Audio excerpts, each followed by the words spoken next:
Everything is okay there now. In fact, 8th of September, no, August, they were the ISI.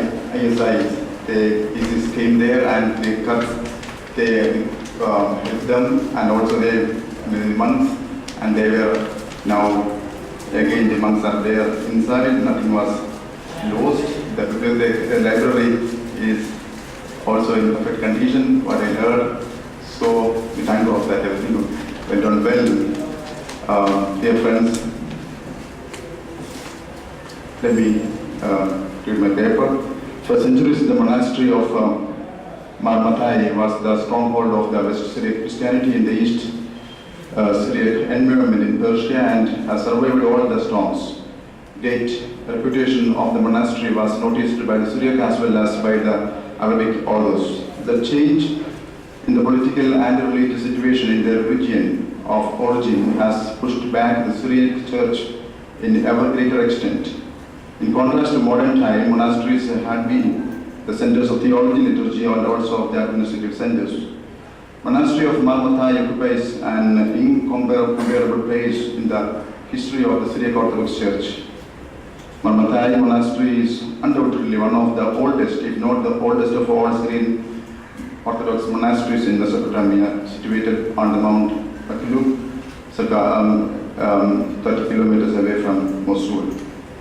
It had been for about 13 centuries that one of the most important centers of the West Syriac Church.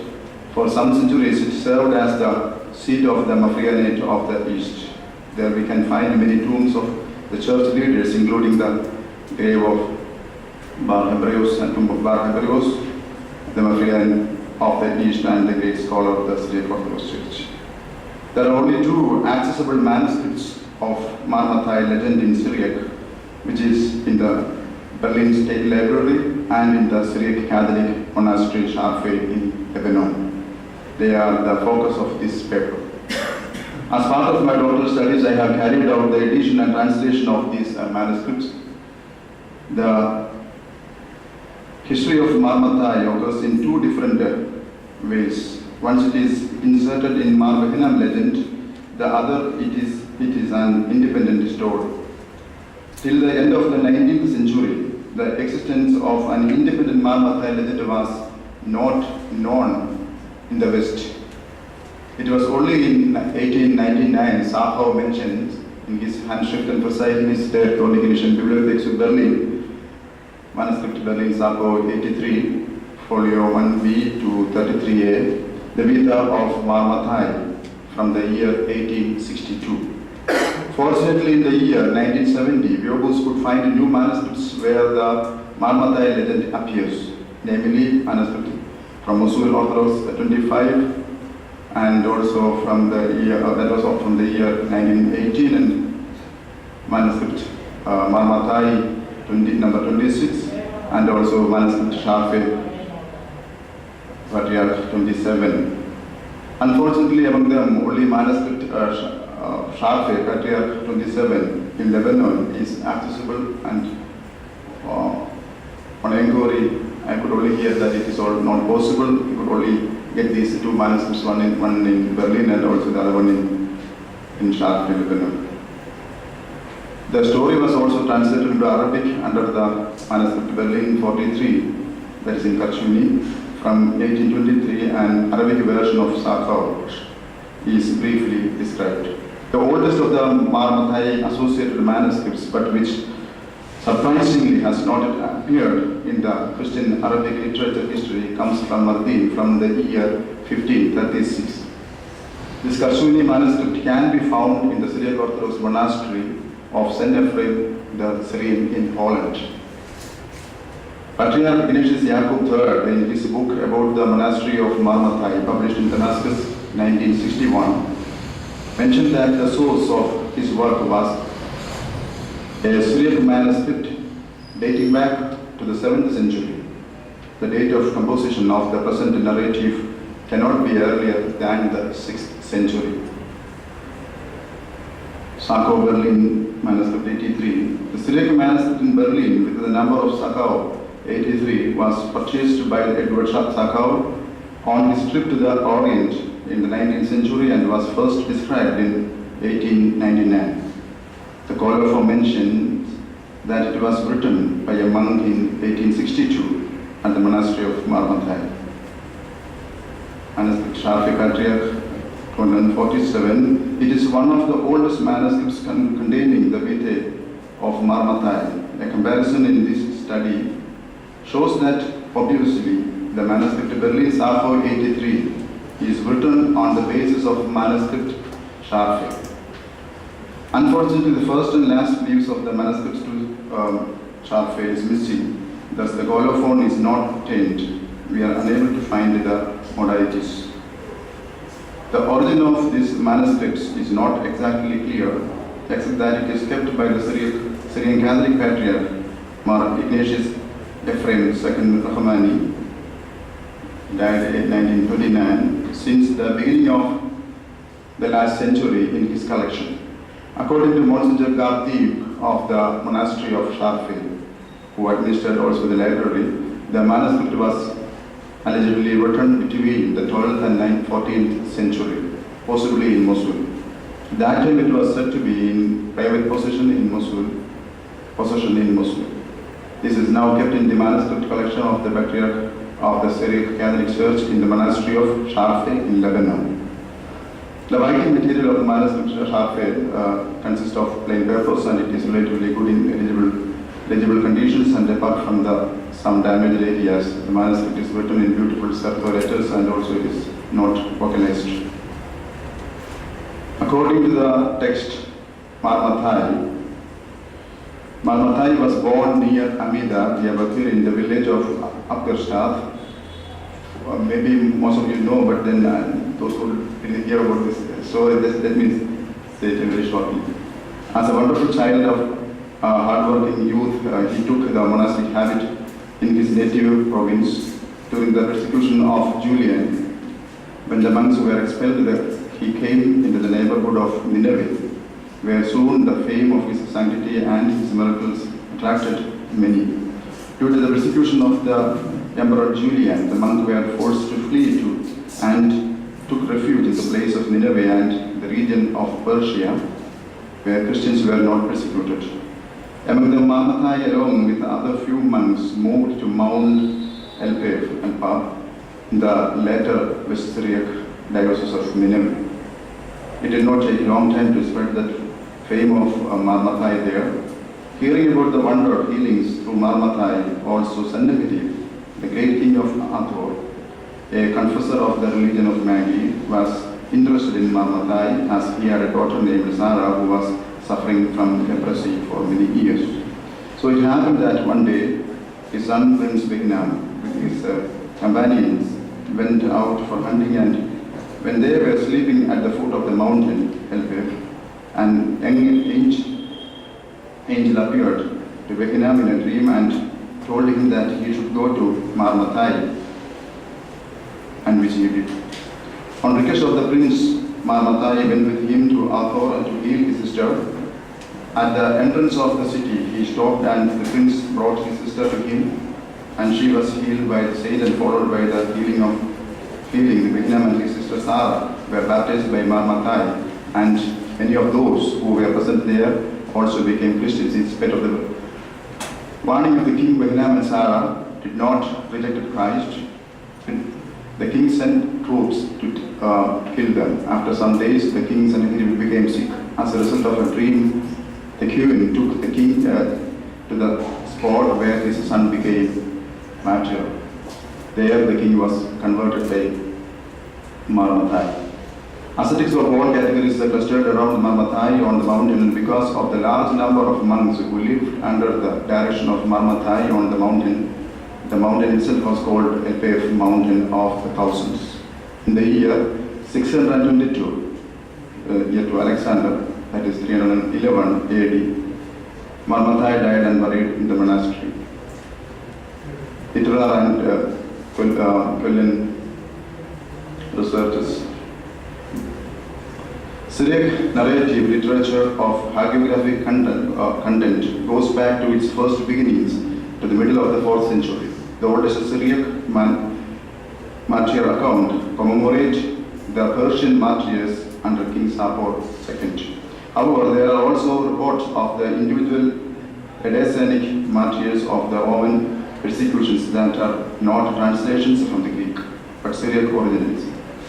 They are probably not to be regarded as acta martyrum, but particularly as a martyr legends of a later time, which felt the need in a way to provide the most celebrated martyrs names of antiquity with flesh and blood. Doubts about the credibility of the narratives are not to suppress. Stories about the life and work of great men of the 4th and 5th centuries have usually a strong legendary impact and pursue local special interest, such are the stories of the alleged fathers of the Syrian monasticism. On the fact of martyrdom, therefore, need not be doubted. And also the information about the identity of the martyrdom may be, at least, partly based on good local traditions.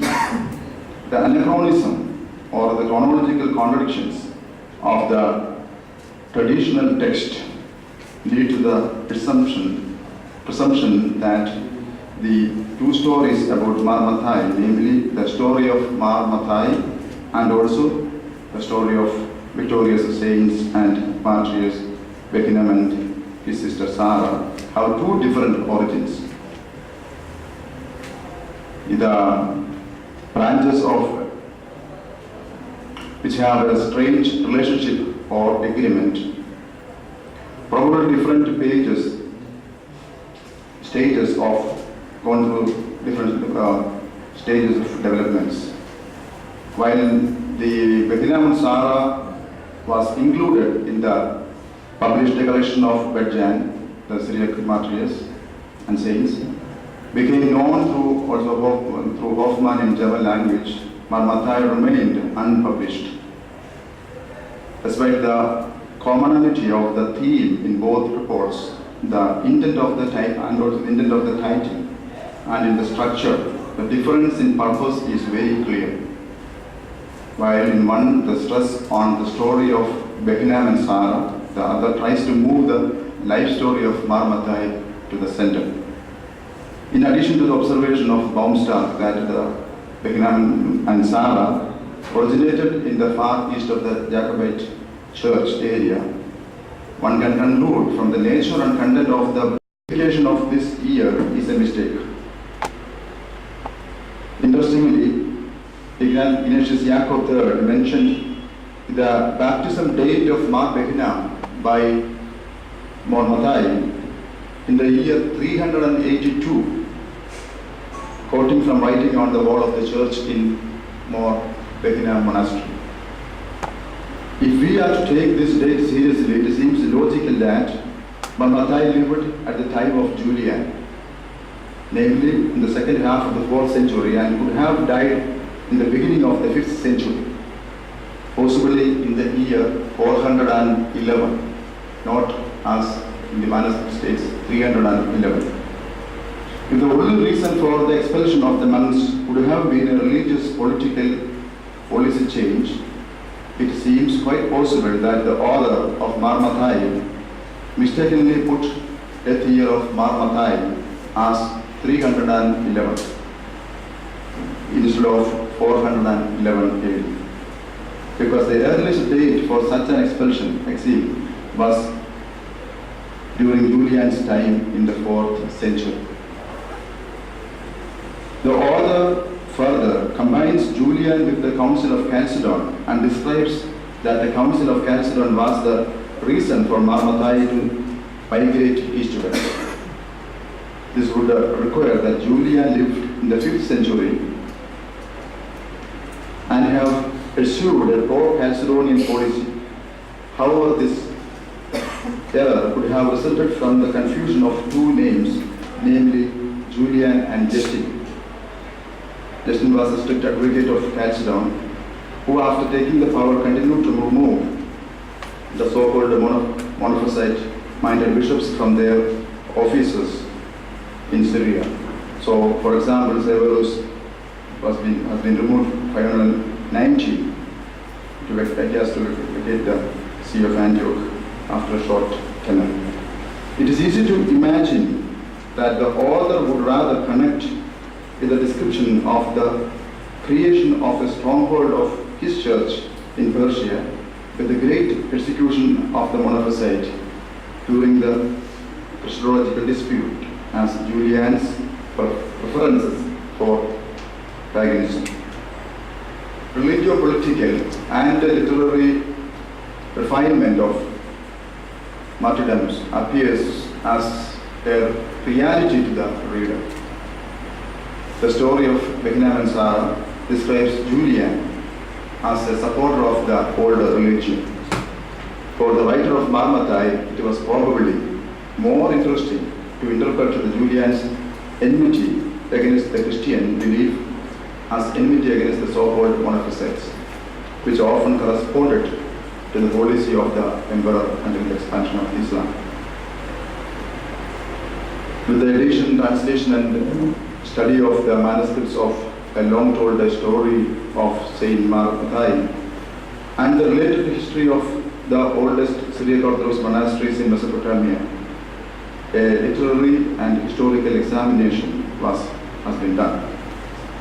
The result of this study provides new insights and clarification to the questions of tenets and anachronism of the legend. In the course of the investigation, it was found that the oldest dated manuscripts, which contains its own Vitha of Matthai, comes from Mardin and was written off in 1536. That is available manuscripts. Surprisingly, however, it does not appear in the Christian Arabic literature histories until now, which is written in Kashuni handwriting, located in the Syrian Orthodox monastery, as I mentioned, in Poland. The oldest Syriac manuscripts in that the legend of Matthai is mentioned in another narration is the Codex 7200, which from 12th and 13th century, which is kept in British Museum.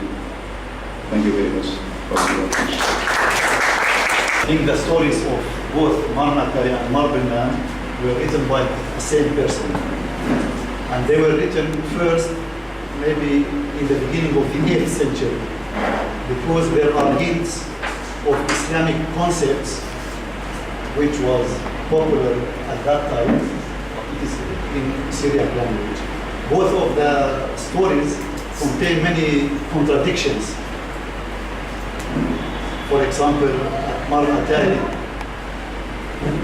was from Amid, and there was a kind of persecution by Julian, and he came to the area of Mosul.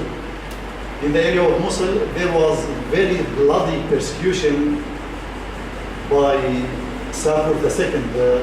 Every day, hundreds of people were killed by him.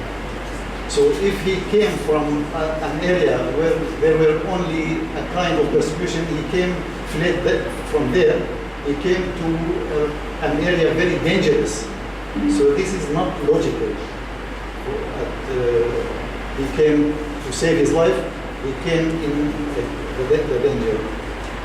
And so both of these legends contains many stories. Most of the stories are legends. They are put together and make up the story. And something very interesting that both the Chaldean church and the Nestorian church do not accept either Benham or Matthai as saints, although they were from Iraq, in the north of Iraq. They are not saints in their calendar. So these stories were written by a Syrian Orthodox person who lived in the 8th century. Very lot of differences also in both the manuscripts. When the one example I told that the Bible quotations, and you see the Benham and Sarah was written in order to show the importance of Benham and Sarah. That's the monastery of Benham and Sarah. And the Matthai, when we compare, the Benham and Sarah is very much longer than the Matthai. And Matthai, it is concentrated to show the earlier story, his childhood, and also his death time, the later time. it's all described only in Matthai, not in Beginam and Sarah. And in Beginam and Sarah, it is very much scripturally written about the Beginam and Sarah and about their things. So from that we can see that both the intention was different. If it is from one author, how could be that like that? And also the quotations, Bible quotations, the same situation they use for example, before the baptism or some other when for the water of baptism, he is praying, and his prayers and the quotation of the Bible quotations are different from Matthai to Beginam. There are different, from that we can see that the aim of the author was to support Matthai or to show him as the saint, and the other one for the Beginam and Sarah. So I suppose that it was two different origins. So thank you. Father Raghav said we have no time for another question. Thank you, Mother. And